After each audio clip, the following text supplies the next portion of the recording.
যাদবপুর কোনোদিন শান্ত সেইভাবে ছিল না। আচ্ছা, যাদবপুর কিন্তু এই উগ্র বামেদের হাতের মুঠোয় চলে গেছিল। তাদের মাথার উপর কারোর হাত রয়েছে? অবশ্যই হাত আছে। হাত না থাকলে এরকম স্বপ্নভঙ্গ হতো না যাদবপুর ইউনিভার্সিটিতে। এখনো পর্যন্ত দেশদ্রোহী দেশ বিরোধী কাজকর্ম চলছে ওখানে। ব্রাত্য বসু যে কথাগুলো বলছে সেটা পুরোপুরি নাটক। পুলিশ দাঁড়িয়ে দেখে, কোনো ব্যবস্থা নেওয়া হয় না। 5 জন আক্রান্ত হয়েছিল, আটক করা হয়। আটক করে আমাদের থানায় নিয়ে যাওয়া হয়। খুব নির্মম ভাবে আমাদের মারার চেষ্টা করা। এই মুহূর্তে আমরা যেটা দেখতে পাচ্ছি, একেবারে যাদবপুর বিশ্ববিদ্যালয়ের যে গেট রয়েছে সেই 4 নম্বর গেটের সামনে পৌঁছে কিন্তু এবিভিপির যারা সদস্যরা রয়েছেন তারা স্লোগান শাউটিং শুরু করেছেন এবং তাদের তরফ থেকে যেটা দাবি জানানো হচ্ছে যে শিক্ষাঙ্গনকে, অর্থাৎ যাদবপুর বিশ্ববিদ্যালয়ের মতন একটি উৎকৃষ্ট মানের বিশ্ববিদ্যালয়, সেখান থেকে এই বিশৃঙ্খল পরিস্থিতি বা পঠনের পরিবেশ দ্রুততার সঙ্গে ফিরিয়ে আনতে হবে।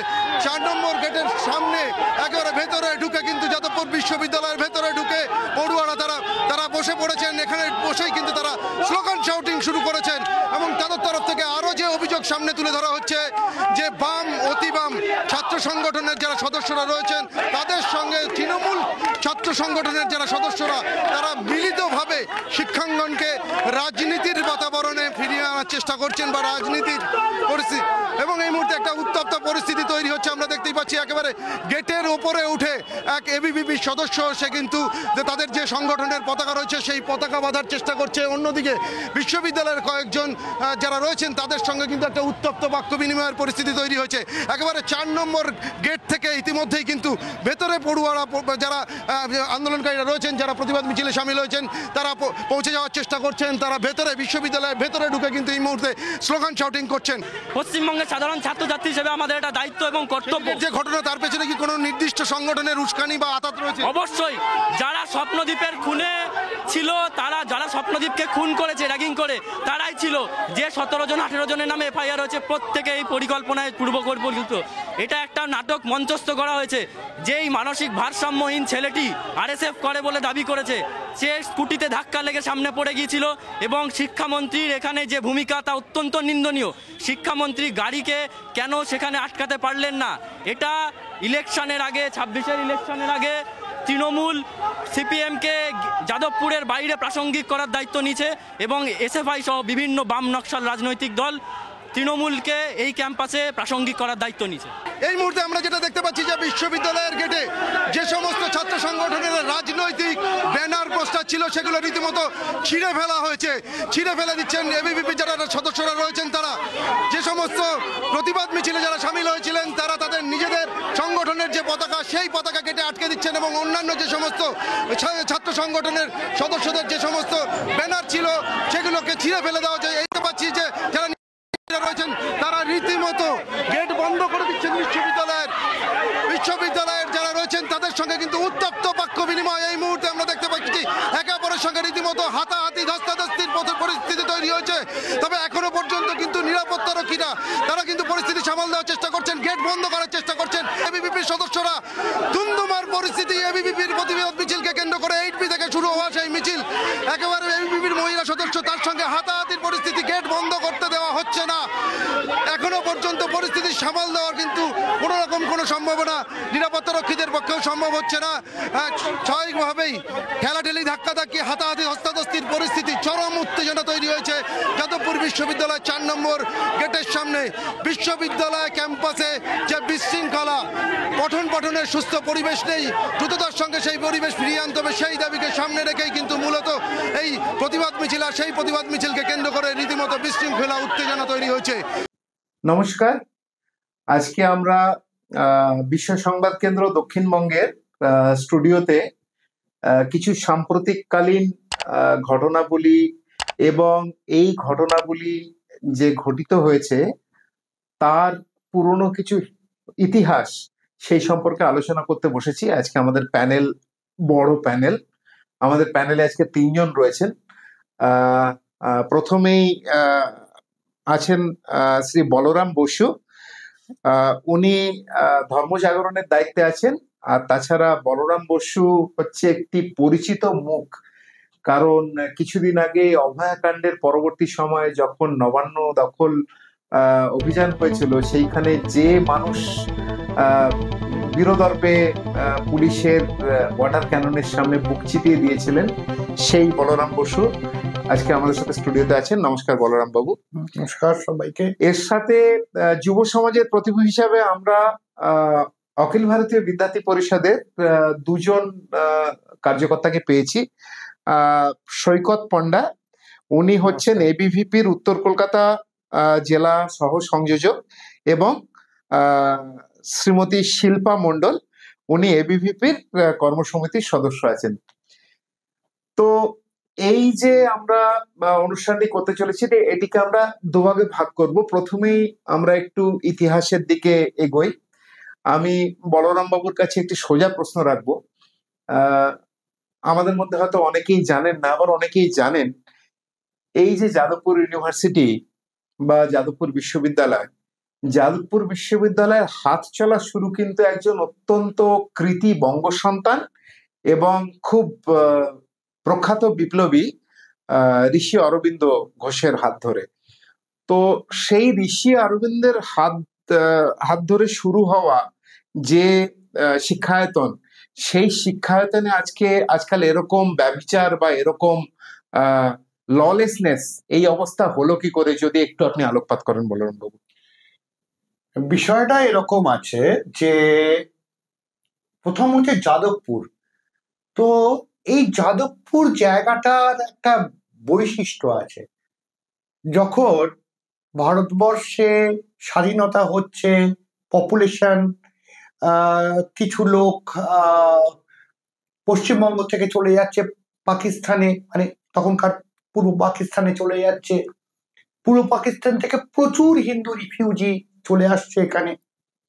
এবং তাও এই যে মাইগ্রেশন হচ্ছে, মানে রিফিউজি মাইগ্রেশন হচ্ছে, সেটারও বিভিন্ন স্তর আছে, বিভিন্ন সালে বিভিন্ন স্তর আছে।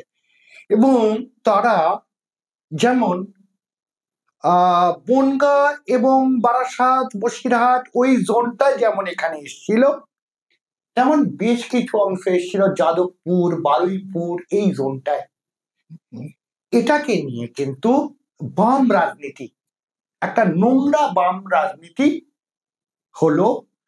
যারা বলেছিল যে আগে পাকিস্তানের দাবি মানতে হবে, তারপর ভারত স্বাধীন হবে, তারাই বলতে আরম্ভ করলো ইয়ে আজাদি ঝুটা হয়। আচ্ছা।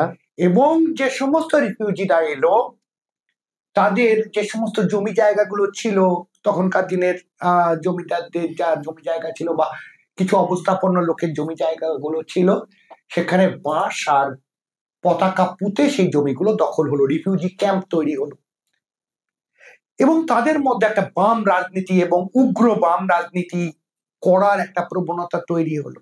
আপনি যে বলছিলেন যে ঋষি অরবিন্দ তো একটা রাষ্ট্রবাদী ভাবনার থেকে একটা বিশ্ববিদ্যালয় তৈরি করছেন, আর পরবর্তী সময় দেখা যাচ্ছে যে সেটা হয়ে যাচ্ছে কোন সময় দেশদ্রোহীদের একটা সংগঠন সেখানে এস্টাবলিশ হচ্ছে, সেখানে মানুষ খুনের একটা জায়গা। আপনি বেশ জানেন যে একটা টাইমে ওই 70-71 ওই সময়ে, আর গণহত্যার অন্যতম মূল জায়গায় ছিল যাদবপুর, মানে 8B বাস স্ট্যান্ডের ওই জোনটা পুরোটা একটা আতঙ্কের জায়গা ছিল। প্রচুর জায়গা থেকে মানুষকে নিয়ে এসে ওইখানে গুলি করে মারা হতো, ওই জোনটা, যাদবপুর জোনটায়। ফলে যাদবপুর জোনটা একটা টাইমে এমন একটা আতঙ্কের জায়গাটা রয়ে গেল, যেখানে অতি বামেদের একটা নখ দাঁত বার করার চরিত্র। এবং আপনি জানেন একজন আমাদের ওই যাদবপুর বিশ্ববিদ্যালয়ের ছিলেন, ভিসি ছিলেন, হ্যাঁ, গোপাল বাবু, আর তাকে মারা হয়েছিল এই যাদবপুর ইউনিভার্সিটি অঞ্চলে। এবং এখানে কিন্তু একাধিকভাবে যে সমস্ত মানুষ শিক্ষকতা করেছে, তাদের এই উগ্র বাম এরা আক্রমণ করে গেছে, স্তরে স্তরে আক্রমণ করে গেছে। এর ফলটা চিরকালই একটা জায়গায় যাদবপুর কোনোদিন শান্ত সেইভাবে ছিল না। আচ্ছা। ফলে আজকে যদি আমরা তার প্রেক্ষাপটে দেখি যে খুব একটা খারাপ কন্ডিশন হয়ে রয়েছে, আসলে তা নয়, এটার একটা কন্টিনিউইটি আছে। দীর্ঘ সময় কাল ধরে যাদবপুর কিন্তু এই উগ্র বামেদের হাতের মুঠোয় চলে গেছিল। সেখানে কোনো সময় কংগ্রেস একটা অদ্ভুতভাবে সাপোর্ট দিয়েছিল, কোনো সময় বামপন্থী যে লেফট ফ্রন্ট তারা সব সাহায্য করেছিল, পরবর্তী সময় তৃণমূল কংগ্রেস সেটাকে পেছন থেকে সাপোর্ট দিয়েছিল। হয়তো আমরা দেখতে পাচ্ছি যে অতি বাম মুখগুলো কাজ করছে, কিন্তু পেছন থেকে সাপোর্ট আসছে পলিটিক্যাল পার্টি। যখন এই ছেলেগুলোকে ইউজ করা হচ্ছে অ্যাজ এ টুল সন্ত্রাস তৈরি করার জন্য, সন্ত্রাসী মানসিকতা তৈরি করার জন্য, ফলে যতভাবেই আমার দেখার জায়গাটা থাকুক, যেন একটা জায়গায় গিয়ে যেন মনে হচ্ছে এরা বেসিক্যালি শাসন ক্ষমতায় যারা ছিল তাদের হাতের কাঠপুতলি, অথবা রাষ্ট্র বিরোধী যে শক্তিগুলো আছে, বাইরের এজেন্সিগুলো কাজ করেছে, তাদের বিভিন্নভাবে ইউএসএইড এসছে তাদের জন্য, বিভিন্ন যে এনজিও কাজ করেছে তার একটা জায়গা এই যাদবপুর ইউনিভার্সিটির ভেতরে কাজ করেছে। ফলে এরা যেন কোনো একটা জায়গায় টুল হিসেবে আর রাষ্ট্রদ্রোহীদের হাতের পুতুল হয়ে রয়েছে, যেটা আজও চলছে। আচ্ছা, আমি এর থেকেই প্রসঙ্গ টেনে নিয়ে আমি নতুন সমাজের কাছে আসব, সৈকত এবং শিল্পার কাছ থেকে। আমরা সাধারণত শুনে থাকি, সোশ্যাল মিডিয়াতে এই জিনিসটা খুবই চলে, যে যাদবপুরে চান্স পেয়ে দেখা, এবং তারা বলে যে এটি হচ্ছে বাম ঘরানার গড়, এখানে আমরা কোন রকম রাষ্ট্রবাদী হোক বা অন্যান্য যে কোনো ধরনের শক্তি হোক, আমরা একে ঢুকতে দেব না। তো তোমরা দুজন রাষ্ট্রবাদী একটি সংগঠন, অখিল ভারতীয় বিদ্যার্থী পরিষদের সংগঠন করো, তো তোমাদের কি কি ধরনের সংগঠন বাড়াবার বা সংগঠনের কাজ এগিয়ে নিয়ে যাওয়ার জন্য তোমরা কি ধরনের বিরোধ বা কি ধরনের অসুবিধে আজকের যুগে যাদবপুর ক্যাম্পাসের মধ্যে তোমরা ফেস করছো? আমরা সাধারণত আপনারা দেখেছেন গতকাল আমাদের যে আন্দোলন ছিল সম্পূর্ণ শান্তিপূর্ণ আন্দোলন ছিল। আমাদের আন্দোলন ছিল 8B বাস স্ট্যান্ড থেকে 4 নম্বর বাস স্ট্যান্ড পর্যন্ত। তো ওই আন্দোলনে আপনারা দেখেছেন তো পুলিশ দাঁড়িয়ে রয়েছে এবং বাম নকশাল যারা ছাত্র সংগঠনগুলো আছে ওরা ক্রমশ আমাদের ওপর চড়াও হয় এবং আমাদের ওপর খুব আঘাত করে। এছাড়া পুলিশ দাঁড়িয়ে দেখে, কোনো ব্যবস্থা নেওয়া হয় না। এছাড়াও আমাদের 5 জন আক্রান্ত হয়েছিল এবং আমাদের আটক করা হয়। আটক করে আমাদের থানায় নিয়ে যাওয়া হয় এবং খুব খুব নির্মমভাবে আমাদের মারার চেষ্টা করা। আপনারা দেখেছেন আজ ঋষি অরবিন্দর মাটিতে উনি তৈরি করে গেছিলেন ওই যাদবপুর বিশ্ববিদ্যালয়টি, কিন্তু এখন বাম নকশালদের আঁতুড় ঘর হয়ে গেছে। এখন ওই নকশালদের আঁতুড় ঘরকে এখন আমাদের দূরে ফেলে দিতে হবে। তো এখন আমাদের স্ট্র্যাটেজি আস্তে আস্তে আমরা সাংগঠনিকভাবে আলোচনা করছি কিভাবে আমরা এগিয়ে যেতে পারি কলেজের মধ্যে এবং বিশ্ববিদ্যালয়গুলির মধ্যে। এবং এছাড়াও তৃণমূলের সাথে বামদের একটা সেটিং চলছে, ওদের একটা ফিস প্রাইস সেটিং চলছে। ওরা বাইরে এক জিনিস করছে এবং ভেতরে ভেতরে সেটিং চলছে ওদের, এবং ওই সেটিংকে মানুষ বুঝতে পেরেছে। আচ্ছা, তার মানে তোমরা বলতে চাইছো এই যে এত মিডিয়াতে ফ্ল্যাশ হয়েছে যে ব্রাত্য বসুর উপর তার গাড়ির চাকার হাওয়া খুলে দেওয়া হয়েছে, তার উপর পার্সোনালি আক্রমণ করা হয়েছে, এগুলো পুরোটাই সেটিং? একদম, এগুলো পুরোটাই সেটিং। এগুলো মানুষকে দেখানোর চেষ্টা হচ্ছে যে বাম আলাদা এবং টিএমসিপি আলাদা, কিন্তু এরা দুজনেই একসাথে ভেতরে ভেতরে কাজ করে যাচ্ছে। কিন্তু আমার এখানে একটা প্রশ্ন আছে, মানে বলতে পারো মনের একটা ধোঁয়াশা রয়েছে। যাদবপুর ইউনিভার্সিটি এবং তার সাথে বাকি যে বাইরের অঞ্চল যেটি যাদবপুর বিধানসভার অন্তর্গত, তো এটাও তো মোটামুটি একটা পরীক্ষিত সত্য যে যতটুকু এদের আন্দোলন ততটুকুই যাদবপুরের চার দেওয়ালের মধ্যেই চলতে থাকে। তাহলে পরে এটিকে তোমরা কি করে বলতে পারো যে এখানে এই সেটিং হচ্ছে, যেই সেটিং পরে হয়তো ভবিষ্যতে ভোট চাওয়ার দিকে একটা জায়গা তৈরি করবে? না, দেখুন, যাদবপুরে অ্যাকচুয়ালি টিএমসিপি বলতে নেই, কিচ্ছু নেই। আমরা সেকেন্ড পজিশনে আছি, এবিপি সেকেন্ড পজিশনে আছে। বিগত যদি ছাত্র ইলেকশন দেখেন তো ইলেকশনে আমরা সেকেন্ড পজিশনে আছি এবং ওখানকার যিনি নেতৃত্ব আগে দিয়েছিলেন সৃজন ভট্টাচার্য, উনি সৃজন ভট্টাচার্য নেতৃত্ব দিয়েছিলেন। তো উনি সম্ভবত ভোটে লড়েছিলেন, উনি আবার সেই ক্যাম্পাসে গিয়ে এসএফআই এর প্রচার করছেন। কিন্তু এটা কোথাও বলা নেই যে ছাত্র সংগঠন থেকে বেরিয়ে কেউ যদি সক্রিয় রাজনীতিতে যায় তাহলে ও আর ফিরে আসতে পারে না ছাত্র সংগঠনে। কিন্তু ও আবার ফিরে এসেছিলেন এবং অন্যান্য যে সিপিএম এর যে নেতা বা নেত্রী মীনাক্ষী মুখার্জি, তো মীনাক্ষীও ভোটে দাঁড়িয়েছিলেন, আপনারা দেখছেন নন্দীগ্রামে, এবং হেরেছেন। এবং উনি আবার ব্যাক করে এসে আবার এসএফআই এর প্রচার চালু করেছিলেন যাদবপুরের মধ্যে। তো এখান থেকেই বোঝা যায় যে সিপিএম এর সঙ্গে তৃণমূলের সেটিং আছে। আমি শিল্পার কাছে একটি প্রশ্ন নিয়ে আসবো।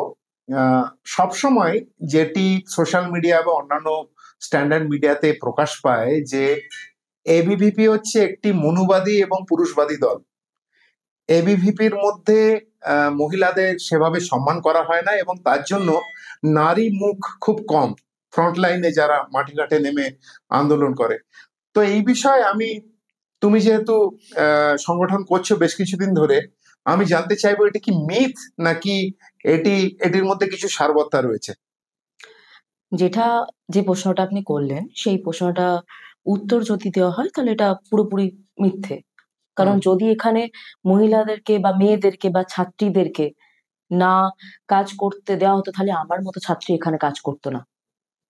আচ্ছা, তো এখানে যাদবপুর ছাড়াও বাকি অন্যান্য কলেজে যেখানে যেখানে তোমাদের সংগঠন রয়েছে, এইসব সংগঠনে কি ছাত্রীরা এগিয়ে এসে এখন এবিভিপির পতাকা তলে তারা আসার প্রয়াস নিচ্ছে এবং তারা এখানে নিজেদের মত প্রকাশ করতে পারছে?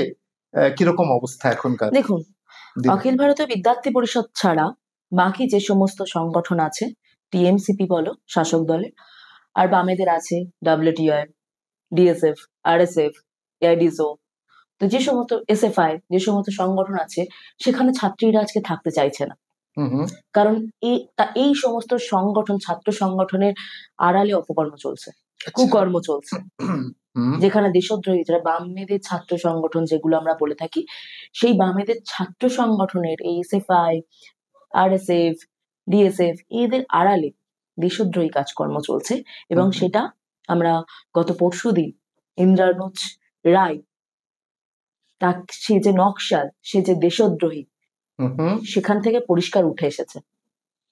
আচ্ছা, আমি আরেকটি প্রশ্ন করব তোমাদের দুজনের কাছেই, তারপর বলরামদা আপনার কাছে আবার আসছি। কোনো কোনো সময় এরা তো সাহস পায় কি করে, এই যে নকশালপন্থী সংগঠন? যেরকম আমার মনে পড়ে যায় গত বছর র্যাগিং এর ফলে একজন বাইরের থেকে একটি ছাত্র এসেছিল, তাকে বিভৎসভাবে র্যাগিং করা হয়েছিল এবং তার ফলে সে আত্মহত্যা করে শেষ অবধি, বা তাকে খুন করা হয়, মানে আত্মহত্যা বলে চালাবার চেষ্টা হয়েছিল। সেটি নিয়ে কয়েকদিন খুব নাড়াচাড়া চললো, মিডিয়া বা অন্যান্য বিভিন্ন জায়গায় এসেছিল। আজকে দেখা যাচ্ছে যে ধামাচাপা পড়ে গেছে পুরোপুরি। তো এর পিছনে কি প্রশাসন বা আমাদের যে ইউনিভার্সিটির মধ্যেই যে ম্যানেজমেন্ট বডি রয়েছে তাদের কি কোনো হাত রয়েছে? বা এই যে ছাত্রদের, নকশালপন্থী বা বামপন্থী যে ছাত্ররা রয়েছে যারা মনে করছে যে তাদের পৈতৃক সম্পত্তি পুরো ক্যাম্পাসটা, সেখানে তারা যা খুশি তাই করতে পারে, এখানে কি তাদের মাথার উপর কারোর হাত রয়েছে? অবশ্যই হাত আছে। হাত না থাকলে এরকম স্বপ্নভঙ্গ হতো না যাদবপুর ইউনিভার্সিটিতে। কারণ দূর দূর গ্রামের থেকে ছেলেমেয়েরা পড়তে আসে যাদবপুর ইউনিভার্সিটি, যেহেতু আমাদের একটা নামকরা ইউনিভার্সিটি, নামকরা বিশ্ববিদ্যালয় দেশের মধ্যে। আমাদের যে যাদবপুর ইউনিভার্সিটি খুব নামকরা বিশ্ববিদ্যালয়, সেখানে সমস্ত গ্রামের ছেলে মেয়েদের মধ্যে একটা স্বপ্ন থাকে আমরা যাদবপুর ইউনিভার্সিটি, কলকাতার মধ্যে যাদবপুর ইউনিভার্সিটিতে পড়তে যাব। সেখানে তার স্বপ্ন নিয়ে আসে, সেখানে যে এখান থেকে পড়বো, পড়ে পাশ করব, চাকরি করব, বা আরো যার যেটা ইচ্ছা। কিন্তু সেখানে দাঁড়িয়ে আমরা দেখেছি সেদিনকে স্বপ্নভঙ্গ, স্বপ্নকে যারা মেরেছে তারা এই বামপন্থী, সেটা সেদিন পরিষ্কার ভাবে প্রমাণ হয়েছে। এবং ওই ইউনিভার্সিটিতে ওকে দিনের পর দিন র্যাগিং করে মারা হয়েছে। এবং সেই র্যাগিং যে এখনো বন্ধ হয়ে গেছে সেটা না, ওই যাদবপুর ইউনিভার্সিটির মধ্যে এখনো পর্যন্ত র্যাগিং চলে, এখনো পর্যন্ত দেশদ্রোহী, দেশ বিরোধী কাজকর্ম চলছে ওখানে। সেটা এখনো পর্যন্ত কোন রকম শাসক দল সেটা নিয়ে কোন রকম স্টেপ নিচ্ছে না। আর যেটা পরশুদিন করেছে ব্রাত্য বসু যে কথাগুলো বলছে সেটা পুরোপুরি নাটক, পুরোপুরি নাটক। কারণ রাজ্যের শিক্ষামন্ত্রী যদি চাইতেন রাজ্যের শিক্ষামন্ত্রী অনেক কিছু করতে পারতেন। সেই দিন ইউনিভার্সিটিতে গিয়ে শাসক দলের কোন এক মন্ত্রী বলে এসেছেন একদিনের মধ্যে নাকি ইউনিভার্সিটি দখল করে যাবে। ইউনিভার্সিটি দখল করার কথা আসছে না, এখানে দখলদারি এই রাজ্যে চলে না। রাজ্যের ছেলে মেয়েরা পড়াশোনা করতে চায় বিশ্ববিদ্যালয়ে, তাই দখলদারি না করে ইলেকশন করাতে হবে। আমরা অখিল ভারতীয় বিদ্যার্থী পরিষদ বারবার বলছি কলেজ ইলেকশন হোক, আমরা ইলেকশন চাই। ইলেকশনে যারা জিতবে তারাই কলেজে নেতৃত্ব দেবে এবং তারাই দেখবে কলেজটা। কারণ এইভাবে আমরা দেখেছি দিনের পর দিন, যেমন যাদবপুর ইউনিভার্সিটিতে বুড়ো ভামেরা বসে আছে, যে কচি ভামেরা বসে আছে, তেমনি এই যে আমাদের যে ক্যালকাটা ইউনিভার্সিটি বলো বা আরো যেসব আমাদের কলেজ আছে পশ্চিমবঙ্গে, সেখানে দাদারা তোলাবাজি করছে, তারা এই যে দাদাগিরি করছে, যেটা যাদবপুর ইউনিভার্সিটির মধ্যে বামেরা করছে, বামেদের ছাত্র সংগঠন এসএফআই যারা দেশদ্রোহীকে সাপোর্ট করছে, যার জন্য রাস্তায় নেমেছে, সেরকম প্রত্যেকটা কলেজ ইউনিভার্সিটিতে যাদবপুর আর প্রেসিডেন্সি ছাড়া বাকি যেগুলো কলেজ আছে সেগুলো শাসক দল তার আন্ডারে রেখে দিয়েছে এবং সেখানে তোলাবাজি চলছে।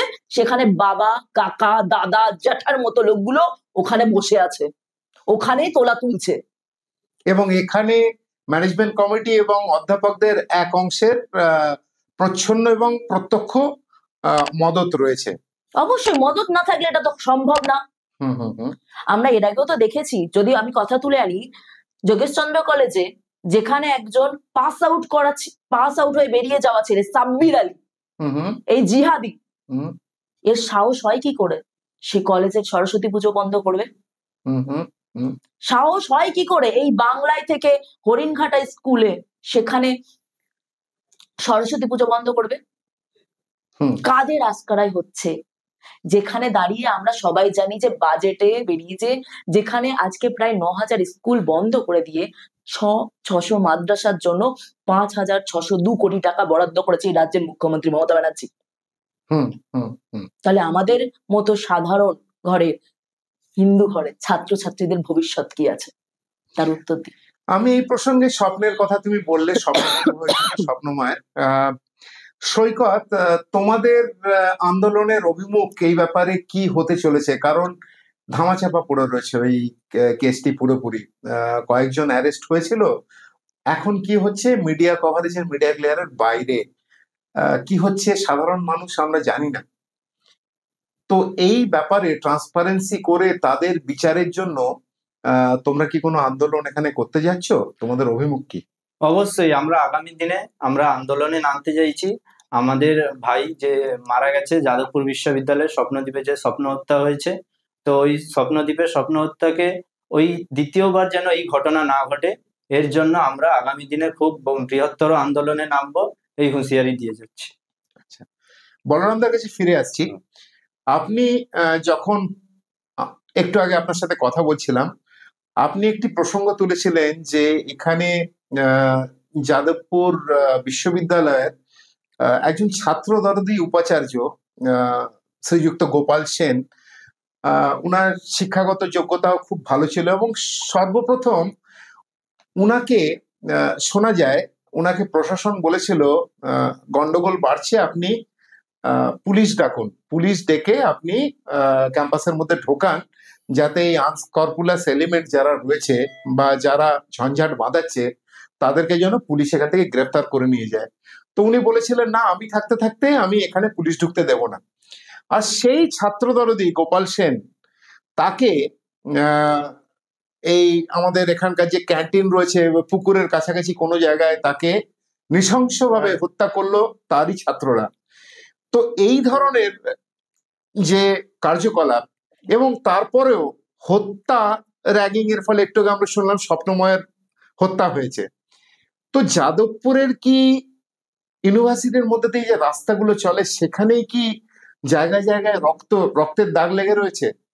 আর কি এমন ঘটেছিল যাতে নিজের শিক্ষককে এই দুনিয়া থেকে সরিয়ে দিতে হয়? সেই সময় কি এমন ঘটেছিল বা কি এমন হওয়ার সম্ভাবনা ছিল? দুঃখিত। বিষয় হচ্ছে এখানে একটা অদ্ভুত ইকোসিস্টেম তৈরি হয়ে রয়েছে যাদবপুরে। কেমন, একটু এক্সপ্লেন করলে ব্যাপারটাকে বোঝা যাবে। যাদবপুরে আসে কারা?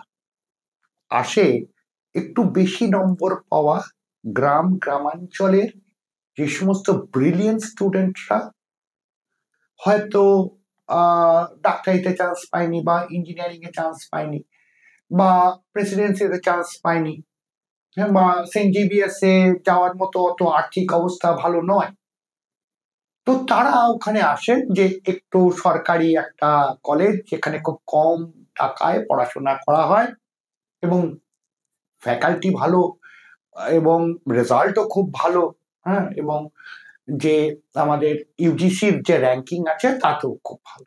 কিন্তু ভালো কোন জায়গায়? ভালো হচ্ছে ইঞ্জিনিয়ারিং ডিভিশন, মানে স্পেসিফিক কতগুলো ডিভিশন তারা ভালো, ঠিক আছে, এটা মেনে নিন। এবার কথা হচ্ছে সেই সমস্ত মানুষগুলো, একদম কাঁচা মাথার মানুষগুলো আসে, তাদের প্রথম বোঝানো হয় যে দেখো, কাঁচা মাথা না, মানে কাঁচা মাটির দলা। হ্যাঁ, মানে খাওয়ার পদ্ধতিটা কি, হ্যাঁ হ্যাঁ, যে দেখো আমাদের যে শাসক রাষ্ট্র, তারা তোমাদের সমস্ত অধিকার কেড়ে নিচ্ছে। দেখো একটা বড় লোক এবং গরিবের মধ্যে একটা কতখানি ডিফারেন্স, শর্ট ডিফারেন্স রয়েছে, কতখানি একটা, তোমরা একটা মার্জিনালাইজ সোসাইটির লোক, ফলে তোমাদের আন্দোলন করতে হবে, গণ আন্দোলন করতে হবে। শ্রেণী শত্রু হচ্ছে সরকার, এই বড় লোক যে সমস্ত টাটা, রিলায়েন্স, আম্বানি, এরা আদানি, এরা হচ্ছে শ্রেণী শত্রু, এদের ধ্বংস করতে হবে। ব্যবসা প্রতিষ্ঠানের আগুন জ্বালিয়ে দাও, ফ্যাক্টরিতে আগুন জ্বালিয়ে দাও, মানে কোনো একটা ডেভেলপমেন্ট, মানে একটা রাষ্ট্রের যে উন্নয়নের যে জায়গাটাকে, তাকে প্রথম আঘাত করো। আস্তে আস্তে এই জায়গাটা চলে আসে রাষ্ট্রদ্রোহিতার জায়গায়। কিরকম? বাস্তারে যখন সিআরপিএফ মারা হয়, গাড়চারলিতে যখন সিআরপিএফরা মাওবাদীদের হাতে আক্রমণ হয়ে মারা যায়, তখন এই সমস্ত মাওয়িস্ট স্টুডেন্টস ইউনিয়নের ছেলে মেয়েরা আর যাদবপুর ইউনিভার্সিটিতে মদ খায়, মাংস খায়, গরুর মাংস খায় এবং নৃত্য করে। তারা ভাবে গরু খেলে ভারত রাষ্ট্রের বিরুদ্ধাচরণ করার হলো। আচ্ছা, ফলে ভারত রাষ্ট্র, তার সঙ্গে গরুর মাংস, তারপরে মদ, এই যে সংস্কৃতিটা, এবং ওই যে বিএসএফ করে, গরিব মানুষ তারা বিএসএফ এ চাকরি করে, সিআরপিএফ এ চাকরি করে, কোবরা এতে হয়তো ট্রেনিং এ তারা হয়তো সিলেক্টেড হয়ে গেছে, তারা সবাই মধ্যবিত্ত, তারা বড়লোক ঘরের থেকে আসে না, নিম্নবিত্ত বা মধ্যবিত্ত। তারা মূল্যে এরা আনন্দিত হয়। ফলে এই যে ইকোসিস্টেম, এই ইকোসিস্টেমের প্রোডাক্ট হচ্ছে এই সমস্ত মানুষগুলো, যারা রাষ্ট্রদ্রোহিতা তাদের কাছে মেন এজেন্ডার জায়গা। এদের একটা অদ্ভুত জিনিস আছে,